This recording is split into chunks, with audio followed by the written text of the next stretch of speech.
Hi allesammans, I'm Henriette and I'm a Filipino Norwegian dancer, currently a company artist with Singapore Dance Theatre. This month, I'm very honored to be featured in NCC's Artist Spotlight.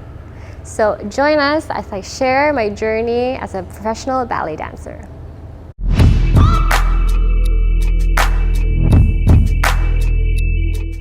Hi Henriette. Hi. Thanks for coming here today. Thank you for having me. Great. How young were you when you first discovered your love for ballet, and how did this interest start? It's actually a funny story because my mom was actually the one who put me to ballet. She said that I was very clumsy as a young kid. When I was little, I was very clumsy and very stiff, and she thought putting me into ballet would make me more graceful and less clumsy. It worked.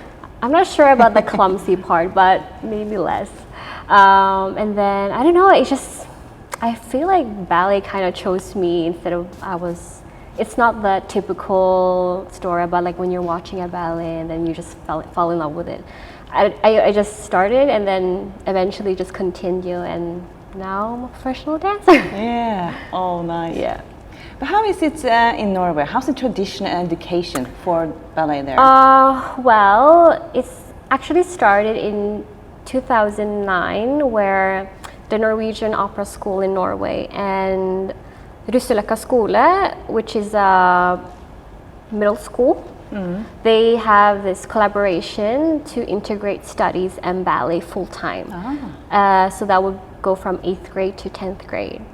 And so basically the day would be like either you go to ballet first and then you go to school, or school first ballet, or ballet school ballet again. Wow, that's amazing. It's really good. So you did this? I did this. Yeah. I was actually the first batch that did that. So we were 15 students, and to get in you had to audition. You have like 2-day audition, and then after a couple of weeks then you'll find out if you got in or not. And then after that, you could either go abroad and study full-time ballet, or you could go to, it's kind of college in a way, because then you get your bachelor's after graduating from Oslo National Academy of the Arts. They have a full-time classical ballet program there. So that's where I went. But the other people in my class, some of them went to London, Germany, yeah. Okay, great. Yeah. So your family is originally from the Philippines, and you grew up in Norway, and then you had education there. Yes. And then you went to Asia to work, first in Manila and then now in Singapore. Yeah. Why did you choose to come to Asia to work here?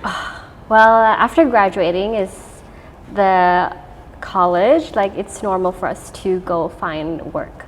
So I auditioned in Europe, but unfortunately I didn't get any contracts there. So I decided to spend time at home, and actually I was able to take class with the Norwegian National Ballet there with a company. So to like keep in shape and get ready for the next audition season. And then I was able to get a contract for their Nutcracker production. Oh, great. So that was a really amazing experience. And then after that, a family friend of ours actually said, oh, there's a company in the Philippines, Ballet Manila, they're looking for dancers. Why don't you like send your CV and like see if you can get there? And then the artistic director there messaged me and said, I'll invite you to a 5-week summer workshop as an audition. So I went there, and then after a couple of weeks, I got a contract. That's great. Yeah. But was it, when you came there to work, was it how you had expected it to be? The ballet community is very small, so I feel like the work is very similar to all other places. It's just, I guess, like different cultures, and you like, you meet a lot of different people. You work with local choreographers and sometimes international choreographers as well. So you mentioned like the Nutcracker suites. Can you share with us some other milestones in your professional career? That would be, I guess, doing some soloist parts as in Don Quixote. Yeah, it's a really beautiful ballet. I got to do one of the main character's best friends, Kitri's friends. And then I was able to do Swan Lake, the big swans in Swan Lake. So that's also like a soloist role. And then also here in SDT, I got to do cygnets, which is the small swans. So I got to do the big swans, small swans, and like the court ballet swans as well. So that's like one of the milestones, for sure.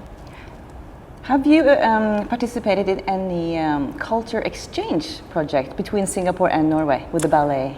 Actually, I haven't, but I mean, hopefully in the future I'll be able to. So yeah, we should arrange for that. Yeah, definitely.